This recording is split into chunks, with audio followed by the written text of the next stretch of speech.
नमस्कार। आज बात करते हैं मेडिकल टेस्टिंग की उस छिपी हुई दुनिया की जहां हाई टेक मशीनें और इंसानी सूझबूझ मिलकर हमारी जिंदगियां बचाते हैं। तो चलिए इस दिलचस्प सफर पर निकलते हैं। देखिए, हम सब कभी न कभी तो ब्लड टेस्ट के लिए सैंपल देते ही हैं, लेकिन उस छोटी सी शीशी का लैब में पहुंचने के बाद होता क्या है, उसका सफर जाता कहाँ है? वो पहुंचती है एक ऐसी दुनिया में जहां हर एक सेकंड और हर नतीजा बहुत कीमती होता है। तो उस सवाल का जवाब है ये शानदार मशीन, एक ऑटोमेटेड ब्लड एनालाइजर। सच कहूं तो ये आधुनिक चिकित्सा की रीढ़ की हड्डी है। सोचिए, जो जवाब ढूंढने में पहले कई दिन लग जाते थे वो अब कुछ ही मिनटों में सामने आ जाते हैं। तो इन मशीनों ने ना लैब साइंस में एक क्रांति सी ला दी है। मतलब टेस्ट करने का जो तरीका था वो हमेशा हमेशा के लिए बदल गया। जरा सोचिए, एक जमाना था जब हर टेस्ट हाथ से होता था। कितना धीमा रहा होगा और गलतियों की गुंजाइश भी कितनी ज्यादा होगी। और आज ये मशीनें एक एक दिन में हजारों सैंपल प्रोसेस कर देती हैं। इसी वजह से लैब्स अब इतने सारे टेस्ट बहुत तेजी और सटीकता से कर पाती हैं। तो चलिए इस टेक्नोलॉजी के एक बढ़िया एग्जाम्पल को देखते हैं। ये है अर्बा EM200, एक fully automated clinical chemistry analyser. बाहर से देखें तो एकदम मॉडर्न स्लीक मशीन लगती है, लेकिन असली कहानी तो इसके अंदर है। अंदर कैरोसेल, प्रोब्स, ट्यूब्स, मतलब एक पूरा का पूरा कॉम्प्लेक्स सिस्टम है जो एक साथ मिलकर काम करता है। और इसकी जो कैपेबिलिटीज है ना वो सच में कमाल की हैं। 1 घंटे में 200 टेस्ट, खून हो, यूरिन हो या दूसरे बॉडी फ्लूइड्स, ये कई तरह के टेस्ट कर सकती है। तो मतलब ये मशीन सिर्फ तेज ही नहीं बल्कि बहुत एफिशिएंट भी है। तो सवाल ये है कि एक लैब टेक्नोलॉजिस्ट इस मशीन को यूज कैसे करता है। चलिए उनके एक आम दिन के वर्कफ्लो पर नजर डालते हैं। और हाँ, पहली नजर में तो ये प्रोसेस काफी सीधा साधा लगता है। सब कुछ बस कुछ ही क्लिक्स में हो जाता है। सैंपल का बारकोड स्कैन किया, मरीज की जानकारी डाली, जो भी टेस्ट करना है जैसे किडनी फंक्शन टेस्ट वो सिलेक्ट किया, सैंपल को उसकी सही जगह पर रखा और बस स्टार्ट बटन दबा दिया। लगता है ना बड़ा आसान, पर असली कहानी तो यहीं से शुरू होती है। देखिए, स्पीड का क्या फायदा अगर रिजल्ट्स ही सटीक ना हो, है ना? हर एक रिजल्ट पर किसी की जिंदगी निर्भर कर सकती है, इसलिए एक्यूरेसी की गारंटी तो होनी ही चाहिए। और यहीं पर दो बहुत जरूरी प्रोसेस सामने आते हैं, कैलिब्रेशन और क्वालिटी कंट्रोल। तो सबसे पहले है कैलिब्रेशन। इसको ऐसे समझ सकते हैं जैसे किसी म्यूजिकल इंस्ट्रूमेंट को ट्यून किया जा रहा हो। कैलिब्रेशन क्या करता है, वो मशीन के लिए मेजरमेंट का एक सही बेसलाइन सेट करता है।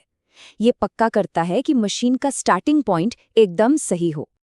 और फिर आता है क्वालिटी कंट्रोल, या जिसे QC कहते हैं। अगर कैलिब्रेशन ट्यूनिंग है तो QC रोज का साउंड चेक है। इसमें ऐसे सैंपल चलाए जाते हैं जिनकी वैल्यूज पहले से पता होती हैं, बस ये चेक करने के लिए कि मशीन अभी भी सही धुन में है या नहीं और रिजल्ट्स एक्यूरेट दे रही है या नहीं। तो मेन फर्क क्या है, कैलिब्रेशन मशीन को सेट करता है और क्वालिटी कंट्रोल उसे चेक करता है। जब भी कोई नया रिएजेंट इस्तेमाल होता है तो कैलिब्रेट किया जाता है, लेकिन QC रोज चलाया जाता है। एक एडजस्ट करता है, दूसरा वेरीफाई। और इनका जो ऑर्डर है ना वो बहुत ज़रूरी है। जैसा कि एक लैब टेक्नोलॉजिस्ट ने बताया, कैलिब्रेशन के बाद ही कंट्रोल चलाना है। ये एक ऐसा नियम है जिसे तोड़ा नहीं जा सकता। इसी से तो पूरे प्रोसेस की विश्वसनीयता बनी रहती है। लेकिन तब क्या होता है जब ये इतना सोफिस्टिकेटेड ऑटोमेशन फेल हो जाता है, जब स्क्रीन पर एक एरर मैसेज चमकता है। बस यहीं पर मशीन के अंदर के इंसान की असली भूमिका सामने आती है। चलिए एक असली प्रॉब्लम देखते हैं, सेल ब्लैंक एरर। ये एक सीरियस वार्निंग है जो मशीन को एकदम ठप कर देती है। इसका मतलब है कि क्यूवेट्स में कोई गड़बड़ है। क्यूवेट्स मतलब वो छोटी छोटी टेस्ट ट्यूब्स जहां असल में सारे रिएक्शंस होते हैं। और गड़बड़ ज्यादातर नमी की वजह से होती है। और मजे की बात यह है कि इसका जो सोल्यूशन है ना वो बिल्कुल भी हाईटेक नहीं है, वो पूरी तरह से मैनुअल है। टेक्नोलॉजिस्ट को पूरी ट्रे बाहर निकालनी पड़ती है। हर एक क्यूवेट को पहले हाइपो सोल्यूशन, फिर डिस्टिल्ड वाटर से धोया जाता है, टिश्यू पेपर से सुखाया जाता है, यहाँ तक कि ईयरबड से क्यूवेट के स्लॉट्स को साफ करते हैं ताकि सारी नमी सूख जाए। और फिर वो असली जड़ तक पहुंचते हैं। एक ड्रेन ट्यूब से पानी लीक हो रहा होता है। और इसका हल एक बहुत ही सिंपल लेकिन जीनियस जुगाड़, लीक रोकने के लिए ट्यूब में एक गांठ बांध देना। है ना इंसानी दिमाग की ताकत का कमाल का उदाहरण।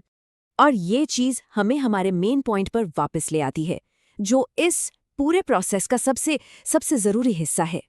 तो एक बात तो साफ है, ऑटोमेशन इंसानी एक्सपर्टीज की जगह नहीं लेता, बल्कि उसे और भी ज़्यादा ज़रूरी बना देता है।